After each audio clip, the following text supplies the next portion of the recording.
오늘 나누실 말씀은 시편 147편 말씀입니다. 시편 147편. 제가 가진 성경으로 구약성경 908페이지 정도에 있습니다.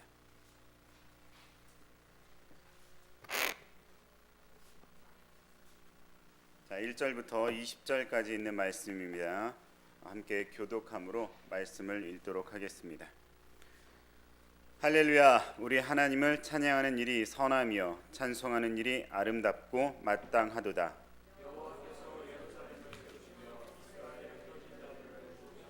상심한 자들을 고치시며 그들의 상처를 싸매시는도다.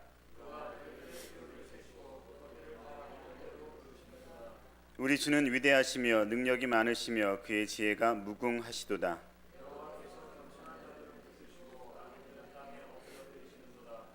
감사함으로 여호와께 노래하며 수금으로 하나님께 찬양할지어다.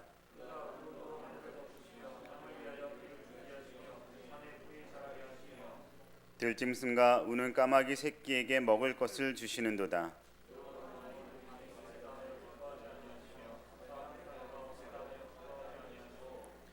여호와는 자기를 경외하는 자들과 그의 인자하심을 바라는 자들을 기뻐하시는도다.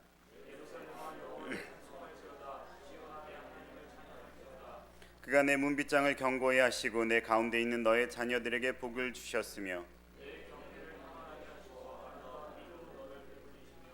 그의 명령을 땅에 보내시니 그의 말씀이 속히 달리는도다. 우박을 떡 부스러기 같이 뿌리시나니 누가 능히 그의 추위를 감당하리요.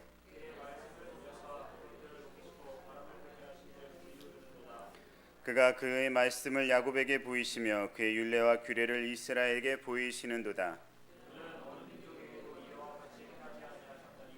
는 그의 법도 알지 못하였도다. 할렐루야. 잠깐 기도하겠습니다. 하나님, 우리 많은 사람들이 마음에 상처가 있고 어려움과 근심 가운데 많은 힘든 일을 경험합니다. 하지만 주님이 그 마음을 알아주시니 감사합니다.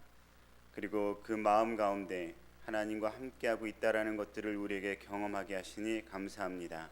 우리로 말미암아 하나님을 더욱더 가까이 모실 수 있도록 이렇게 예배 가운데 부르시니 더욱더 감사합니다. 주님, 우리가 말씀을 나눌 때에 주의 성령으로 은혜로 함께하게 하여 주시옵소서. 예수님의 이름으로 기도합니다. 할렐루야. 오늘 저는 시편 147편 말씀을 가지고 상처받은 자를 품는 법도다라는 제목으로 말씀을 나누려고 합니다. 사람들 마음속에는 항상 여러 가지 상처가 있습니다. 여러분의 마음속에 상처가 있죠? 그 상처가 여러 가지 형태로 자리를 잡고 있어요.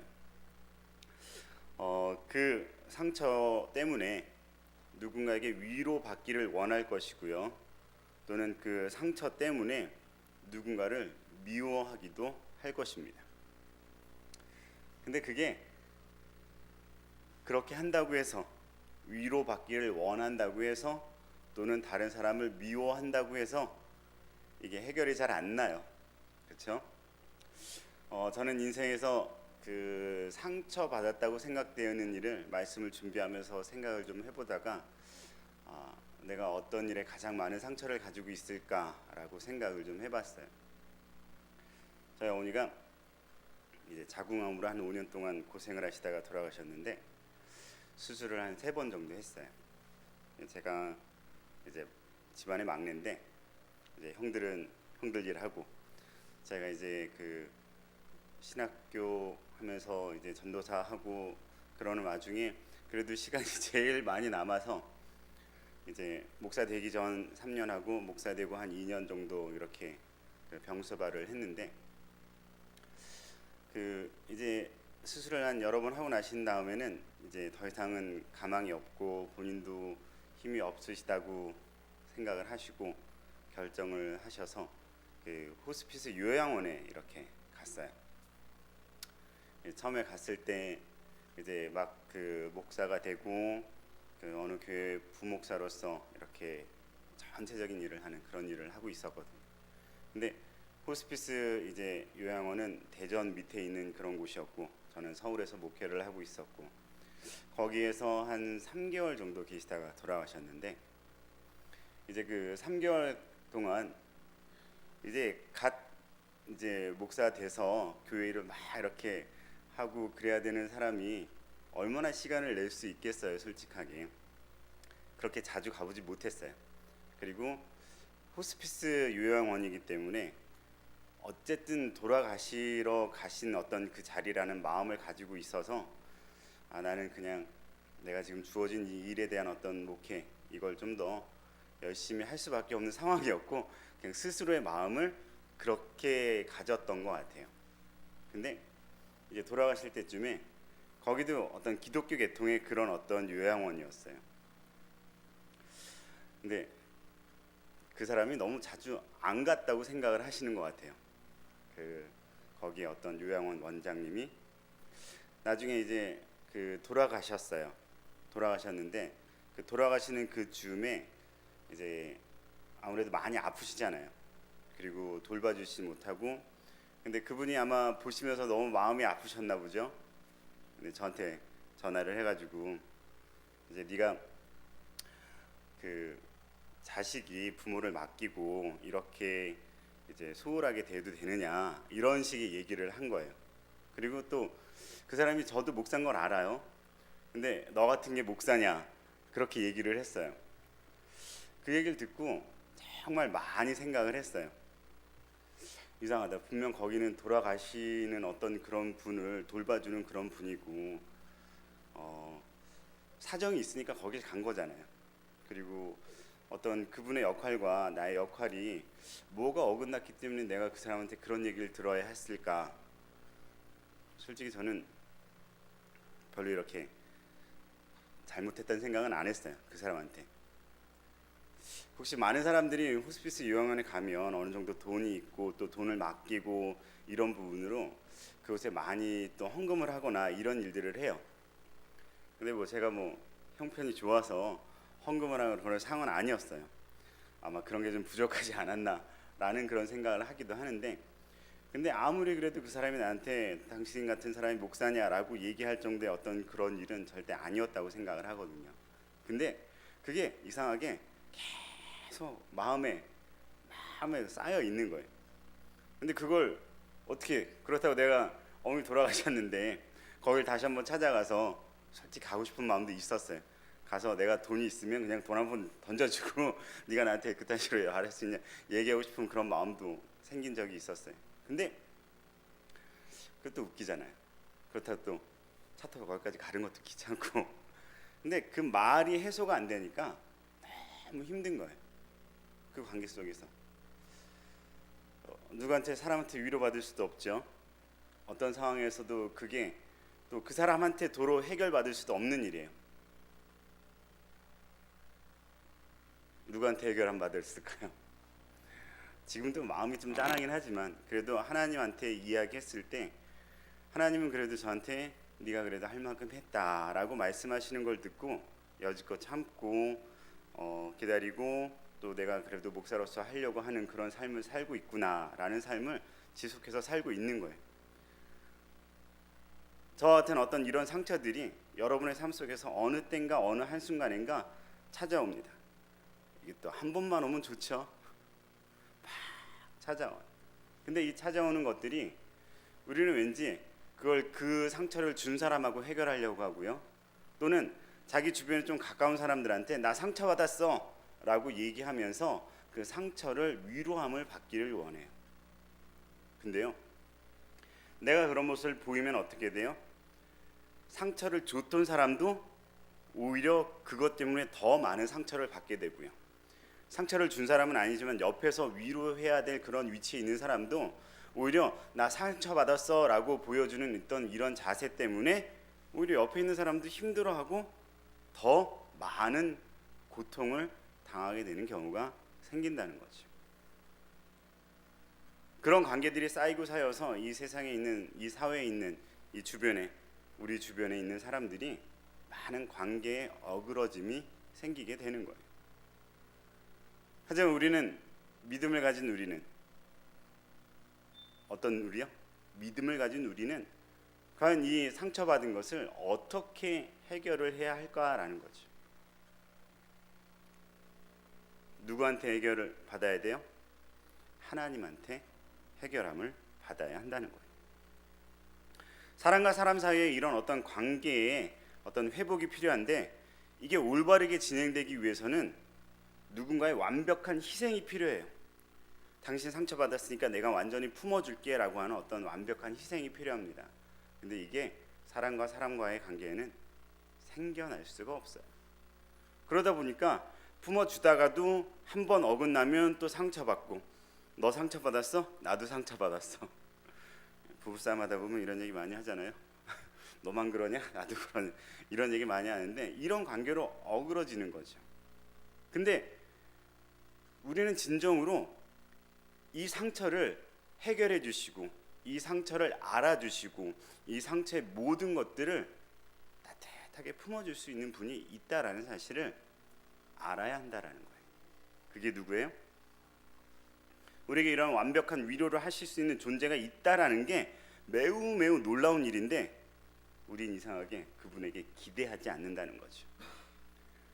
기대해야 되는데, 그분이 나의 상처를 만져주시길 원하고, 그분이 나의 모든 삶에서 어렵고 힘든 것들을 알아주시기를 원하는 그런 걸 기대해야 되는데, 그리고 기대하고 또 어떻게 해야 돼요? 기대해야 돼요. 바라는 마음을 가지고 있고 또 그분에게 기대해야 돼요. 근데 그걸 잘 하질 않아요. 믿는 사람들도 당장 눈앞에 있는 사람에게서 그걸 해결함 받으려고 하고요, 진정 하나님 앞에 기도함으로 나의 마음을 만져주세요 라고 얘기하지 않는다는 거죠. 저는 그 일을 경험하고 나서, 그분이 처음에 이제 제가 어머니를 이제 모시러 갔을 때 엄청 얘기 잘해주더라고요. 이렇고 저렇고 뭐 자기 어떤 사역이나 뭘 하려고 하고, 이쪽 옆에는 뭘 지으려고 하고, 아주 뭐 당신 목사고 나도 목사고 저 이런 얘기 엄청 많이 했어요. 잘 돌봐주시겠구나, 참 많이 기대했죠. 근데 마지막에 그런 얘기를 듣고 관계에 어그러짐을 얻고, 그런 관계 안에서 그 일 이후로 제가 좀 사람한테 뭔가 기대하는 걸 좀 많이 버렸어요. 물론 하나님이 그걸 채워주셨으니까 버릴 수 있었겠죠. 근데 그게 완벽하게 버리지는 잘 못하는 것 같아요. 핸드폰을 좀 바꾸잖아요. 바꿀 때 되면 안에 있는 주소록을 쫙 정리를 한번 합니다. 정리를 하면서 이렇게 나 핸드폰 바꿨어요 하고 문자를 보내요. 요즘 뭐 카톡 이렇게 돈 안 들이고 보내긴 하지만 옛날에는 문자를 쫙 보내잖아요. 한 번은 한 500명 되는 주소록을 정리를 쫙 해서 한 200명 정도 되는 사람에게 핸드폰 바꿨습니다 이렇게 문자를 보냈어요. 그랬더니 한 10명이 다 보더라고요. 아, 예, 알겠습니다. 물론 다른 사람도 받아서 알겠지만 그걸 답을 해줄 수 있다라는 건 뭔가 좀 관계성이 있다라는 거잖아요. 근데 한 10명이 오는 걸 보고 내가 좀 삶을 잘못 살았나 이런 생각을 할 때도 있는데, 제가 이제 한 20년 정도 목회했는데 교회도 여러 군데 많이 다녀봤어요. 근데 저는 그 이전에 있던 교회의 어떤 성도들하고 거의 연락을 하진 않습니다. 근데 그 어떤 관계성 안에서 지금 연락을 한 그런 사람들은, 제가 학교에서 이제 대학교 강의한 적이 있는데, 학교에서 강의하거나 선교단에서 가르치거나 어떤 이런 부분에 제가 직접 스승이고 제자다라고 관계할 수 있는 어떤 그런 사람들에게 연락을 하는데, 그 중에 이제 한 10명 오더라고요. 다행히 그래도 마음을 고쳐 먹었어요. 야, 그래도 10명이라도 이렇게 연락을 해주는 사람이 있구나 라는 거 보면 아직까지 그래도 좀 기대를 하는 게 있기는 있는 것 같아요. 근데 우리가 그런 마음조차도 버려야 돼요. 왜냐하면 하나님이 그런 사람이 뜨문뜨문 연락해주는, 한 1년에 얼굴 한두 번 보죠. 그리고 또 얼굴은 못 봐도 그냥 명절 때 안부 인사하는 사람, 그런 사람 10명이에요. 어쩌다 그렇게 연락하는 그 사람이지만 하나님은 어떤 분이세요? 매일매일 콜해도 매일매일 답해 주시는 분이에요. 매일매일 뿐이에요. 매 시간 내가 말씀을 걸어도요, 저한테 대답해 주시는 분이에요. 여러분에게도 그러시죠? 우리가요 마음속에 좀 힘들고 어려운 일이 있어서 하나님한테 하나님 저 마음이 좀 이상해요. 좀 마음이 좀 답답해요. 좀 이게 좀 상황이 좀 힘든 것 같아요. 무엇이 좀 필요하네요. 라고 반응을 보일 때 하나님 즉각적인 반응을 보여주세요. 즉각적인 말씀을 하십니다. 근데 문제는 그게 제 뜻하고 좀 관계없이 대답하실 때가 좀 많아요. 항상 그 대답이 어떤 방향으로 가냐면 내가 원하는 게 그걸까? 라고 대답을 하실 때도 있어요. 내가 무엇인가를 필요하다고 하는데 그 필요한 것보다 내가 필요한 것보다 다른 사람이 이걸 더 필요하다고 생각하지 않을까? 물론 이런 대답을 자주 듣게 될 때 거기에 귀를 닫기 시작하면요 그때부터 하나님이 얘기하지 않으세요. 근데 그런 말이 들릴 때 내 것을 하나씩 포기하면서 하나님의 음성을 듣기 시작해야만 하나님이 정말 중요한 말씀들을 하실 수 있게 된다는 거죠. 처음에는 하나님의 음성이 들릴 때 우리가 정말 더 많은 것을 하라고 요구하실 때도 있고요. 더 좀 마음에 상처가 되는 그런 상황이 될 수도 있어요. 왜냐하면 지금 내 인간적인 생각은 이쪽을 막 보고 있는데 하나님의 마음은 이쪽이기 때문에 자꾸 반대되는 얘기를 하는 것 같거든요. 근데 그걸 들으면서 계속 들을 때 하나님이 진짜 원하시는 길, 이 길이 내가 가야 할 길이고 그리고 지금 내 상황을 가장 완벽하게 이해하시는 분, 그분이 바로 하나님이고 라는 사실을 우리는 볼 수가 있다라는 거죠. 오늘 성경은요 그런 말씀을 하고 있어요. 자, 3절에 상심한 자들을 고치시고 그들의 상처를 싸매신대요. 그리고 그가 어떤 분이냐면 그는 별들의 수요를 세시고 그것들의 다 이름대로 부르시는 분이라는 거죠. 하늘의 별이 얼마나 많아요. 근데 그분은 어떤 분이라고요? 수요도 다 세실 수 있는 분이고, 자 거기서 끝났으면 별 문제가 없을 거예요. 하지만 이름을 정해서 불러주시기까지 하는 다정다감하신 분이라는 거예요. 이름을 부른다는 것은 거기에 대한 완벽한 인격을 부여한다는 겁니다. 그래서 하나님은 여러분들에게 하나님과의 관계성이 있는 인격을 부여하셨어요. 그리고 그것을 관계하기 위해서 우리에게 찾아오신 거죠. 예수 그리스도로. 그래서 직접 찾아오셔서 여러분의 모든 마음을 만져주시기를 원할 만큼 아주 세심한 그런 성품을 가지신 분이라는 거예요. 누가요? 우리에게 말씀하시고 내 마음을 위로해 주실 수 있는 그 분이 바로 그런 세심한 성격을 가지셨다는 거죠. 그리고 또 그분이요, 우리가 6절에 보면요, 여호와께서는 겸손한 자들을 붙드시고 악인들은 땅에 엎드려뜨리신다라고 얘기했어요. 근데 여기 또 그 세심한 성격에 한 가지 좀 이렇게 우리가 잘 생각해야 될 게 있는데, 겸손한 자를 좋아하신대요. 이 겸손하다라는 마음은 하나님 앞에서 내가 할 수 있어요 라는 말을 안 하는 걸 겸손하다라고 할 수 있어요. 자, 우리는 근데 그렇게 살지 않잖아요. 뭔가 하나님하고 같이 있긴 하고 예배도 드리고 열심히 살긴 있지만 내가 하려고 내가 노력하고 수고하는 일로 한다는 거죠. 우리 지지난주인가 우리 중고등부 주보에 만화가 하나 실렸는데 그 만화가 예수님이 막 우리 아이를 불러요. 예수님 잠깐만요, 나 이거 시험 공부해야 돼요. 예수님 막 불러요. 잠깐만요, 나 이거 딴 거 해야 돼요. 예수님 막 불러요. 근데도 막 나 지금 바쁘다니까요. 그래놓고는 뭔가 이 아이가 상을 탔어요. 그래가지고 예수님께 막 와가지고 예수님 나 상 탔어요 막 그랬네. 예수님이 아는 척을 하지 않으셨어요. 그럼 네가 그렇게 한 거지 나하고 무슨 상관이 있느냐. 왜요? 예수님이 원하시는 건 잘할 수 있는 일이든 잘할 수 없는 일이든 예수님과 함께 하기를 원하는 거거든요. 그게 바로 겸손이에요. 하나님이 날 도와주시면 할 수 있고 하나님이 없으면 나는 할 수 없고 하나님과 함께 할 때에만 내가 정말 진정으로 이 삶을 살아갈 수 있습니다 라고 고백하는 게 바로 겸손한 거거든요. 자, 우리는 마태복음에 얘기하잖아요. 심령이 가난한 자는 복이 있나니 천국이 저희 것이다 라고 얘기하고 있어요. 그래서 심령이 가난하다는 말은 바로 이런 얘기를 하는 거죠. 가난한 마음이 있어야만 부유한 자를 찾을 수 있어요. 이 세상에 가장 부유한 자는 누구십니까? 하나님이시거든요. 내 마음이 가난하지 않으면 절대 하나님을 찾을 수 없어요. 내가 가지고 있는 거, 내가 누릴 수 있는 거, 내가 행할 수 있는 것들이 아주 만족스러운 사람들은요, 하나님을 찾지 않는다는 거죠. 하지만 내 마음이 가난하고 하나님이 있어야만 되겠고, 그런 사람들은 하나님을 찾아요.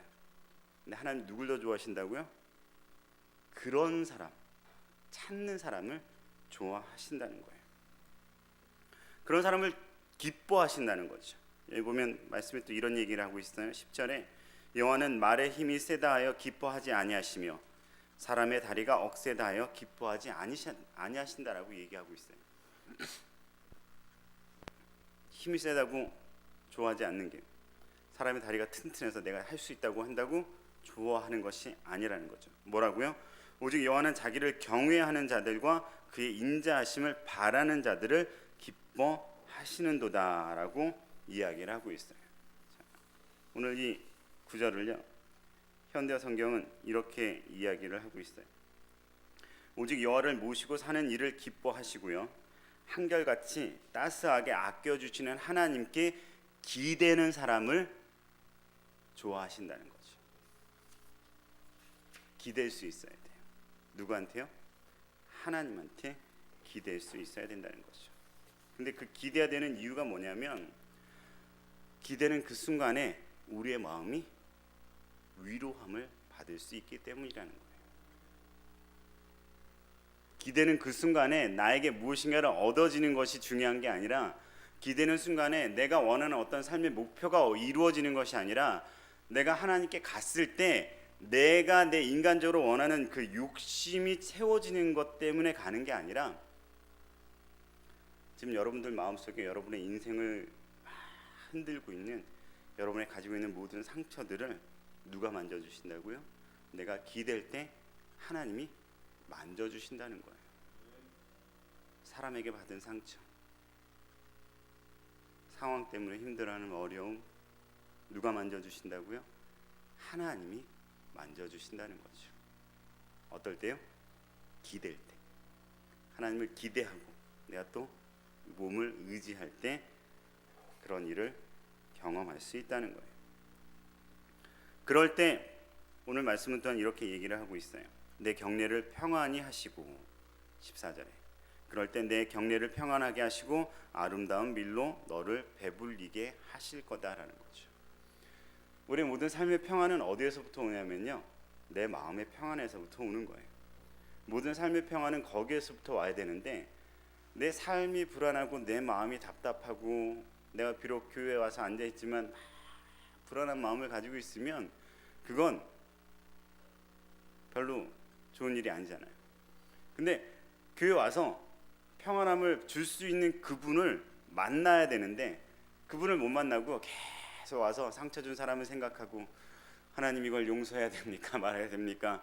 이런 기도를 하는 것이 아니라, 그냥 모든 걸 다 맡기고 하나님께 의지하고 푹 들어가서 안기면요, 내가 지금 가지고 있는 그 문제하고 관계없이 하나님은 나를 따스하게 품어주신다는 거죠. 할렐루야. 여러분, 그런 하나님 함께 하시죠? 자, 그런 일들이 우리의 삶에 평화가 깃들게 해주시는 거예요. 그래서 우리가 이런 일들을 경험할 때, 궁극적으로 힘들고 어려운 삶을 살았지만 그 삶을 위로해 주실 수 있는 분이 하나님뿐이다라는 사실을 인식하고 하나님 앞에 나와서 하나님이 주시는 평안을 경험했을 때에만 하나님과의 진정한 관계성이 생긴다는 거예요. 제가 앞서 얘기한 어떤 그런 제 삶에 대한 그 얘기, 정말 자존심 상하고 솔직하게 정말 이제 당장이라도 가가지고 이렇게 얘기해주고 싶을 정도로 정말 마음이 아팠었어요. 근데 그런 일들은 사람하고 해결하는 게 아니라는 거죠. 하나님하고 해결할 때, 그렇다고 하나님이 저한테 그 사람 잘못했다고 얘기하시겠어요? 아니죠. 하나님하고 해결할 때 그 사람하고 관계없이 하나님 내 마음을 만져주시는 것들을 경험하게 되면, 그 경험으로 말미암아 우리의 삶의 단계가 달라진다는 거죠. 사람에게 기대하지 않아도요, 하나님이 저에게 기대하시는 것 때문에 기뻐할 수 있어요. 아, 내가 이렇게 살아가는 걸 이렇게 기뻐하시는구나 라는 것을 알게 되는 단계가 되면요, 사람이 뭐라고 하든지 어떤 상황이 있든지 어떤 나 스스로의 불편함이 있다고 할지라도 하나님과의 관계성이 생기면 그 모든 것들을 이겨낼 수 있는 상황이 생겨날 수 있다는 거죠. 오늘 시편은 분명 그러한 하나님이 함께 하신다는 거예요. 15절부터 보니까 그의 명령을 땅에 보내시니 그의 말씀이 속히 달린다는 거죠. 근데 그 명령이 누구에게 하냐면 앞서 얘기한 것처럼 하나님 앞에 겸손한 자, 하나님 앞에 마음이 가난한 자, 하나님께 기대는 자, 그 사람들을 향한 하나님의 행동이, 하나님의 명령이 속히 달린다는 거예요. 그런 마음이 없으면 결코 하나님의 역사를 볼 수 없고요, 그런 마음이 없으면 결코 하나님의 기적을 볼 수 없고요, 그런 마음이 없으면 하나님 행하시는 것에 대한 놀라운 것들을 경험할 수가 없다는 거죠. 하나님이 원하시는 건 뭐냐면 마음 가난한 상태로 하나님께 온전히 기댈 때 하나님이 그래, 내가 널 도와줄 타임이 됐구나 하고 그 명령을 내리시는데 그게 속히 땅으로 휙 하고 내려오신다는 거예요. 여러분의 근심 걱정 때문에 내 마음에 상처가 있어요. 내가 힘들고 어려운 일 때문에 상처가 있어요. 근데 가만히 생각해 보면 그 상처가 나를 움직이고 있는 거죠. 그 상처를 떨쳐내고 하나님을 만나고 하나님이 나를 움직일 때 이 상처가 사라지는 건데, 이상하게 내가 그 상처를 붙잡고 그 상처가 나를 움직이는 걸 발견할 때가 많아요. 사람하고 대화를 하면서도 불쑥 올라오는 말들 있죠. 뭔가 관계 안에서 일이 잘 풀리지 않을 때 자기가 불쑥 해야 하는 행동들이 있어요. 왜 그래요? 상처가 여러분들을 움직이는 거예요.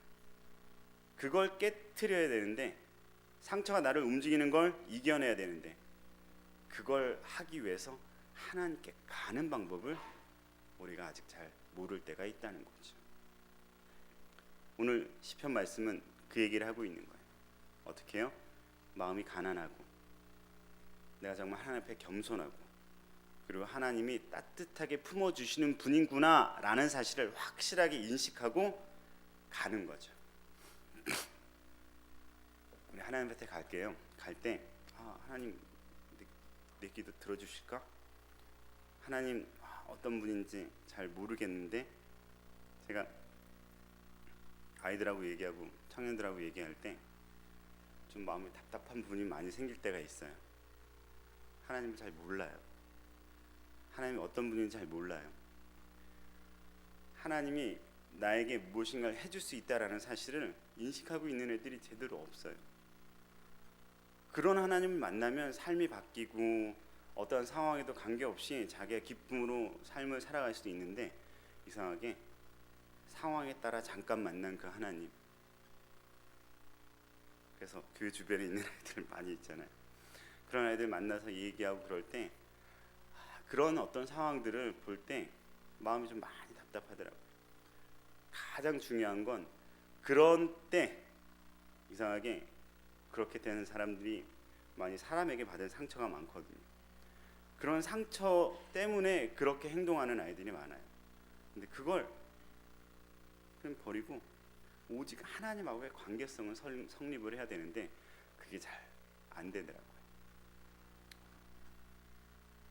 하지만 제일 중요한 게 바로 그거예요.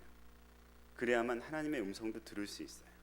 그래야만 하나님이 말씀하실 때 내 삶이 어디로 가는지도 온전하게 이해할 수 있게 된다는 거죠.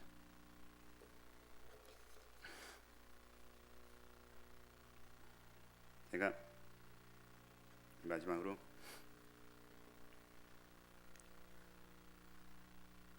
올해 3월 달에 새벽 예배 설교하러 왔었어요. 혹시 기억하시는 분 모르겠는데 이제 교회 면접 보러 왔었어요. 그때 3월 달에 새벽 예배 설교하고 이렇게 갔거든요. 목사님 전화를 안 주시더라고. 근데 그 기간 안에 제가 이제 그 직장 일하고 제가 그 개척하면서 어떤 개척에 대한 어떤 아이들 항상 해주고 이런 것 때문에 좀 재정적으로 하기 위해서 친구 회사 이렇게 일도 주중에는 좀 하고 그랬었어요. 세차 같은 거 했거든요. 이제는 좀 그만하고 목회에 어떤 전념해야겠다 싶어서 이제 일을 해야겠다라고 이렇게 시작을 했는데, 이제 처음으로 전화가 오셨어요. 기대를 했죠. 전화가 없으시네.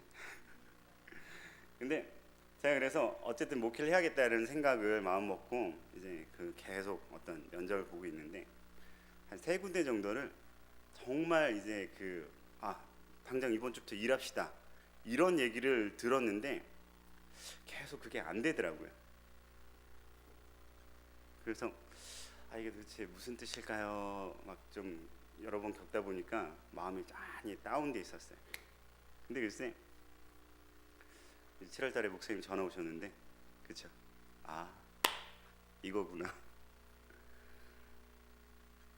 하나님이 원하시는 게 제가 보니까 아주 적당한 때 온 것 같아요.